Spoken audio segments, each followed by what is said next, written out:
Bismillahir Rahmanir Rahim. Alhamdulillah wassalatu wassalamu ala rasulillah. Wabaad.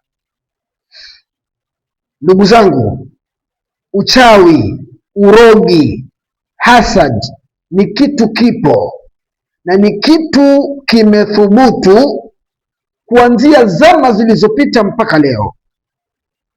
Hata Mtume sallallahu alaihi wasallam atuambia al-ainu haq. Hata Mtume alifanyiwa urogi na wachawi wako wanaojulikana na wasiojulikana.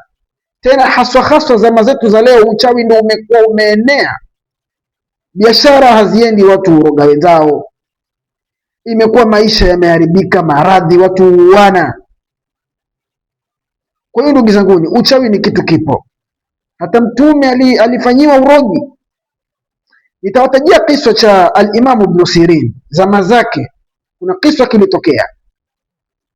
Al-Imam Ibn Sirin radhiyallahu anhu, katika matembezi yake alikuwa akitembea kutoka kwenye shughuli zake.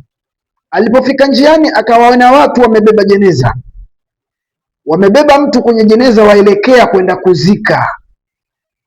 Akawasimamisha, akawauliza, mabalukum, mna nini?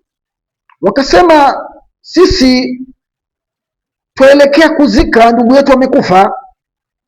Al-Imam Ibn Sirin akawaambia, hapana, hebu shusheni hiyo jeneza nimuone. Wakashusha jeneza. Al-Imam Ibn Sirin alipomtazama yule alokufa, akawaambia, huyu ndugu yenu hajafa, hivi ni vitimbi vya kiuchawi, amerogwa huyu, amefanyiwa urogi. Huyu amelala tu, lakini amefanyiwa urogi aonekane kama amekufa. Hivi ni vitimbi vya kishetani na uchawi, amerogwa huyu. Basi pale pale al-Imam Ibn Sirin akachukua majani ya mti fulani, akasoma dua za kusoma, akayasomea yale majani, kisha akamnusisha yule alokufa, akamnusisha, akamwekea kwenye pua yule alokufa. Basi pale pale aliamka yule alokufa, aliamka pale, akapiga chafya, alichemua pale pale alipowekewa tu yale majani kwenye pua yake. Al-Imam Ibn Sirin radhiyallahu anhu akawageukia wale watu, akawaambia, nafikiri mumeona, mungemzika ndugu yenu akiwa yuko hai. Ilikuwa hajafa, alikuwa amefanyiwa vitimbi vya kichawi, alikuwa amerogwa huyu, amefanyiwa kiini macho. Ukimtazama utasema amekufa, lakini hajafa. Sasa ndugu zangu, hiki ni kisa kilitokea wakati wa al-Imam Ibn Sirin, zama za nyuma, makarne na makarne. Je, zama zetu za leo haya mambo haya si yanatokea mengi sana? Haya mambo haya itakuwa ni mengi yafanyika. Sasa je, utafanya nini mpaka kujilinda na haya mambo? Mwenyezi Mungu Subhanahu wa Ta'ala ametuteremshia sura mbili muawwadhataini alizoteremshiwa Mtume sallallahu alaihi wasallam, Qul a'udhu birabbin nas na Qul a'udhu birabbil falaq. Uwe ni mwenye kuzisoma asubuhi na jioni, kisha nitakupatia na zawadi nyingine nzuri.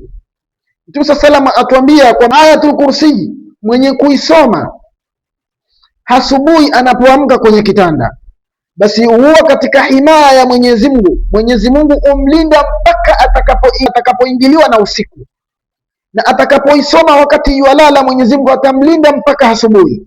Kwa hiyo tusiache kuisoma Ayatul Kursi na hizi muawwadhataini. Kisha yoyote ambaye kwamba atahisi kwamba kuna sihiri amefanyiwa, au akahisi kwamba ana urogi, amerogwa, nitampatia vitu vitakavyomsaidia. Ndugu yangu, tafuta maji ya mvua direct, eka kitu, ujaribu kupata yale maji. Kisha tafuta maji, ukapate maji ya bahari, uchukue na maji ya bahari. Kisha utafute maji ya mto, kisha utafute na maji ya kisima, kisha utafute majani ya mkunazi, kisha tafuta majani ya mkunazi, uvuruge, uyachanganye na yale maji, usome suratul Fatiha 41 ukiwa wayavuruga hali ya kuwa wasoma hizo suratul Fatiha.